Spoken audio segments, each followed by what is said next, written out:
તો બીજી તરફ સાબરકાંઠામાં હવામાન વિભાગની આગાહી વચ્ચે વાતાવરણમાં પલટો જોવા મળ્યો છે। સાબરકાંઠા જિલ્લામાં વહેલી સવારથી જ વાતાવરણમાં પલટો, ક્યાંક વરસાદી ઝાપટા તો ક્યાંક ઠંડો પવન ફૂંકાયો છે। અસહ્ય ગરમીથી લોકોને રાહત મળી છે।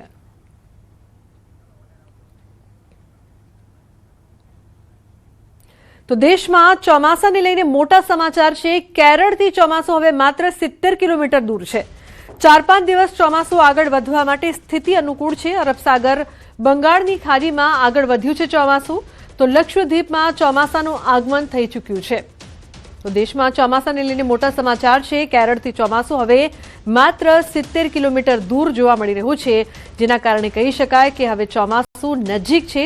દેશમાં જે પ્રકારથી કેરળ બાદ ચોમાસું છે તે બીજા બધા વિસ્તારોમાં પણ પ્રવેશતું હોય છે, તો હવે કેરળથી ચોમાસું માત્ર 70 કિલોમીટર જ દૂર 4-5 દિવસ ચોમાસું આગળ વધવા માટે સ્થિતિ છે તે અનુકૂળ રહેશે। અરબ સાગર બંગાળની ખાડીમાં ચોમાસું આગળ વધ્યું છે, તો લક્ષદ્વીપમાં ચોમાસાનું આગમન થઈ ચૂક્યું છે।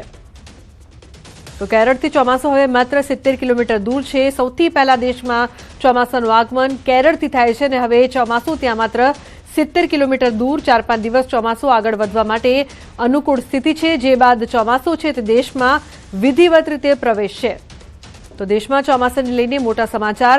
લક્ષદ્વીપમાં ચોમાસાનું આગમન થઈ ચૂક્યું છે। કેરળથી ચોમાસું માત્ર 70 કિલોમીટર દૂર છે અને તે બાદ ચોમાસું છે તે વિધિવત રીતે દેશમાં પ્રવેશશે। અન્ય રાજ્યોમાં પણ તેના પ્રવેશવાની શરૂઆત થશે, એટલે ચોમાસું હવે ખૂબ જ નજીક છે તેવું કહી શકાય। તો કેરળથી માત્ર 70 કિલોમીટર દૂર ચોમાસું, દેશમાં ચોમાસાને લઈને મોટા સમાચાર છે। 4-5 દિવસ માટે ચોમાસું આગળ વધવા માટે જે સ્થિતિ છે તે ખૂબ જ સાનુકૂળ બતાવવામાં આવી રહી છે। અરબ સાગર બંગાળની ખાડીમાં આગળ વધ્યું છે ચોમાસું, લક્ષદ્વીપમાં ચોમાસાનું આગમન થઈ ચૂક્યું છે અને કેરળમાં પણ જલ્દી જ આગમન થશે, કારણ કે કેરળથી ચોમાસું હવે માત્ર 70 કિલોમીટર દૂર છે। દેશમાં સૌથી પહેલા ચોમાસાનું આગમન કેરળથી થાય છે અને 70 કિલોમીટર દૂર, એટલે કહી શકાય કે થોડાક જ દિવસોમાં ચોમાસાનું આગમન વિધિવત રીતે દેશમાં થઈ જશે। આવતીકાલે અમદાવાદમાં આઈપીએલની ફાઇનલ અમદાવાદમાં એએમટીએસ દ્વારા વિશેષ બસ સેવા આપવામાં આવશે। 15 રૂટ પર 130 વધારાની બસો દોડશે। નરેન્દ્ર મોદી સ્ટેડિયમ સુધી દર્શકો માટે વ્યવસ્થા કરવામાં આવશે। કાલે રાત્રે 1:30 વાગ્યા સુધી સેવા ચાલુ રહેશે। શહેરના વિવિધ વિસ્તારોમાંથી સીધી સ્ટેડિયમ કનેક્ટિવિટી આપવામાં આવશે। ક્રિકેટ પ્રેમીઓની સુવિધા માટે એએમટીએસનો વિશેષ ટ્રાન્સપોર્ટ પ્લાન અમલમાં। તો અમદાવાદમાં એએમટીએસ દ્વારા વિશેષ સેવા 15 રૂટ પર 130 વધારાની બસો દોડાવાશે। યાત્રાધામ દ્વારકામાં પૂનમ અને પવિત્ર અધિક માસને ધ્યાનમાં રાખીને દ્વારકાધીશ જગત મંદિરના દર્શન સમયમાં મહત્વનો ફેરફાર કરવામાં આવ્યો છે। મંદિર ટ્રસ્ટના જણાવ્યા મુજબ 31 મે 2026ના રોજ પૂનમ હોવાથી મોટી સંખ્યામાં ભક્તો ઉમટવાની શક્યતા છે, જેના કારણે સામાન્ય રીતે સવારે 6 વાગ્યે યોજાતી મંગળા આરતી હવે સવારે 5 વાગ્યે યોજાશે। મંગળા દર્શનનો સમય પણ સવારે 5 થી 8 વાગ્યા સુધી રાખવામાં આવ્યો છે। ત્યારબાદ મંદિરનો નિત્યક્રમ રાબેતા મુજબ ચાલુ રહેશે। મંદિર પ્રશાસને તમામ ભાવિકોને નવા સમયપત્રક મુજબ દર્શનનો લાભ લેવા માટે અપીલ કરી છે। આવતીકાલે તારીખ 31/5/2026ના રોજ પૂર્ણિમાના ક્રમમાં ફેરફાર થયેલ છે। સામાન્ય રીતે પૂર્ણિમાનો ક્રમ સવારે 6 વાગે થતો હોય છે, પણ પવિત્ર પુરુષોત્તમ માસને ધ્યાને રાખી અને ભક્તોની જે પણ સંખ્યા મોટી માત્રામાં દર્શનાર્થે પધારનારની છે એમની વ્યવસ્થાને ધ્યાને રાખી અને પૂજારીશ્રીએ મંદિર ટ્રસ્ટની વિનંતીને ધ્યાને રાખી પૂજારીશ્રી દ્વારા સવારે 5 વાગે મંગળા આરતી કરવામાં આવશે। તેથી તમામ ભક્તોને આ મેસેજ પહોંચે અને મંગળા દર્શન સવારે 5 થી 8 સુધી ખુલ્લા રહેશે। ગાંધીનગર સેક્ટર 24માં 4 વર્ષની બાળકી સાથે દુષ્કર્મ કેસમાં પોક્સો કોર્ટ આરોપીને આજીવન કારાવાસની સજા સંભળાવી છે। ગત 8 ડિસેમ્બરે સેક્ટર 24માં આ ઘટના બની હતી। ઘટના બાદ આરોપી ફરાર થવા જતા પોલીસે ફાયરિંગ કર્યું હતું। આરોપી રામ યાદવને પોક્સો કોર્ટે આજીવન કેદની સજા ફટકારી છે। પીડિતાના પરિવારને 10 લાખ રૂપિયા ચૂકવવા દંડ ફટકાર્યો છે। પોલીસે 13 દિવસમાં ચાર્જશીટ દાખલ કરી હતી। 5 મહિનાની અંદર કેસની સુનાવણી પૂર્ણ થઈ। ગાંધીનગરના ચકચાર ભર્યા 4 વર્ષની દીકરીના બળાત્કારના કેસમાં આજે સ્પેશિયલ પોક્સો કોર્ટે આરોપીને આજીવન કેદની સજા અને મોટો દંડ કરેલો છે, જેમાં ભોગ બનનાર દીકરીને 10 લાખ રૂપિયાનું વળતર આપવાનો હુકમ કરેલો છે. સદર ગુનો ડિટેક્ટ કર્યા પછી 13 દિવસની અંદર જ ચાર્જશીટ કરવાનું. 4 વર્ષની દીકરી પર જે બળાત્કાર કરવામાં આવેલ હતો, જે એ વૈજ્ઞાનિક અને ટેકનિકલ પુરાવા આધારે ડિટેક્શન થયેલ છે અને જે સજા સંભળાયેલ છે એનું તપાસ કર્યા પછી એક આનંદની લાગણી અનુભવું છું. સુરેન્દ્રનગર જિલ્લામાં રેતીના ગેરકાયદેસર ખનન પર રાજકોટ રેન્જ આઈજીની ટીમે દરોડા કર્યા છે. લીંબડી તાલુકાના જાખણ અને બોડિયા ગામે રેન્જ આઈજીની ટીમે રેતીનું ગેરકાયદેસર ખનન ઝડપી પાડ્યું છે. હિટાચી મશીન, લોડર અને 10 ડમ્પર સહિત કુલ રૂપિયા 3.50 કરોડનો મુદ્દામાલ કબજે કર્યો છે. ગેરકાયદેસર ખનન કરનાર જાખણ ગામના મહાવીરસિંહ રાણા તેમજ બોડિયાના ભરતભાઈ ભરવાડ વિરુદ્ધ કાયદેસરની કાર્યવાહી હાથ ધરવામાં આવી છે. સ્થાનિક પોલીસ તેમજ ખાણ ખનિજ વિભાગને અંધારામાં રાખીને રાજકોટ રેન્જની ટીમે દરોડા કરતા સ્થાનિક પોલીસ અને ખાણ ખનિજ વિભાગની કામગીરી શંકાના દાયરામાં. મોરબીના અમરેલી ગામેથી પણ ગેરકાયદેસર ખનન ઝડપાયું છે. અક્ષય જોડાય છે ફોન લાઈન પર વધુ માહિતી આપવા માટે. અક્ષય, શું વધુ વિગત છે આ સમગ્ર મામલે? ચોક્કસથી વાત કરવામાં તો સુરેન્દ્રનગર જિલ્લામાંથી જે ભોગાવો નદી પસાર થાય છે, આ ભોગાવો નદીમાંથી મોટા પ્રમાણમાં ગેરકાયદેસર રેતીનું ખનન થતું હોવાની ફરિયાદો ઉઠી રહી છે. તેમ છતાં સ્થાનિક તંત્ર જે છે તેની નિષ્ક્રિયતાને લઈને ખનીજ માફિયાઓ બેફામ રેતીનું ખનન કરી રહ્યા છે. ત્યારે રાજકોટ રેન્જ આઈજીની ટીમ દ્વારા લીંબડી તાલુકાના 2 અલગ અલગ ગામોમાં દરોડા કરી ગેરકાયદેસર રેતીનું ખનન છે ઝડપી પડ્યું હતું. સ્થળ પરથી ખનન માટેના સાધનો તેમજ રેતી વહન કરવા માટેના વાહનો સહિત કુલ રૂપિયા 3.50 કરોડના મુદ્દામાલ ઝડપી પડવામાં આવ્યો છે. સ્થાનિક પોલીસ તેમજ ખાણ ખનિજ વિભાગ જે છે તેમની મીઠી નજર હેઠળ જ આ સમગ્ર જે છે ગેરકાયદેસર ખનન એ ચાલતું હોવાનું પણ ક્યાંક ને ક્યાંક લોકોમાં ચર્ચાઈ રહ્યું છે.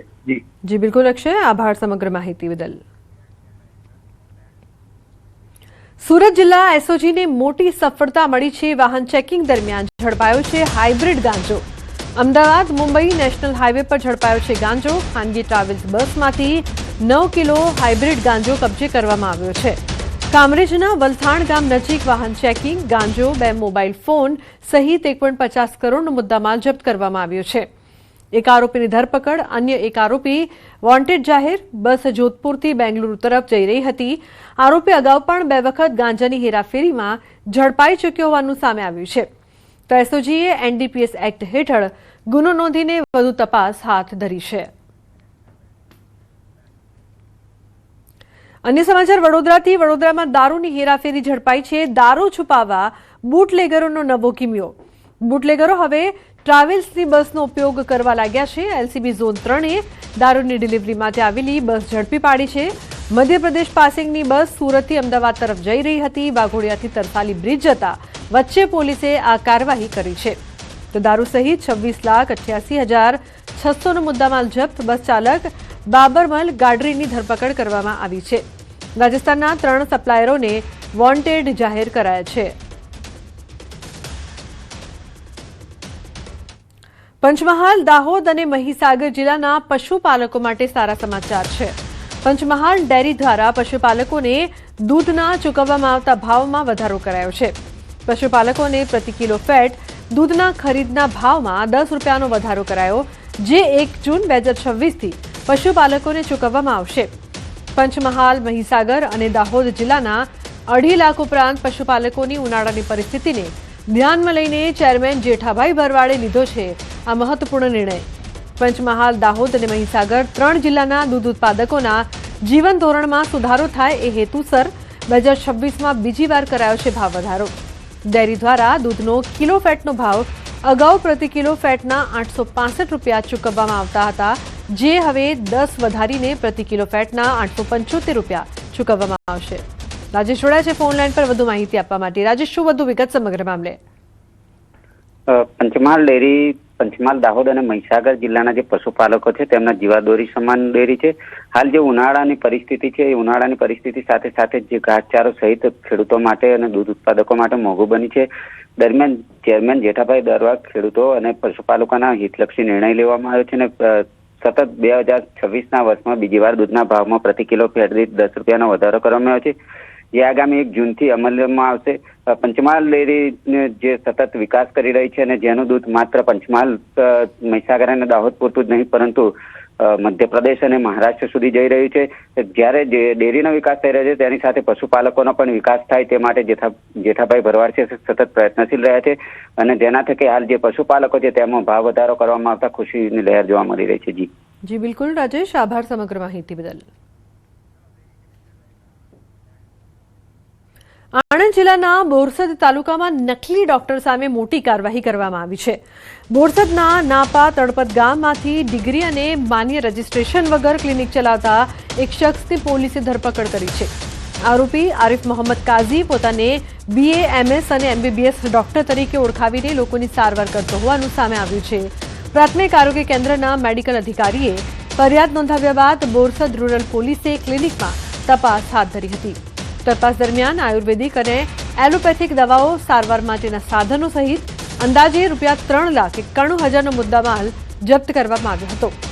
આરોપી સામે ગુજરાત મેડિકલ પ્રેક્ટિશનર એક્ટ હેઠળ ગુનો નોંધીને વધુ તપાસ શરૂ કરવામાં આવી છે.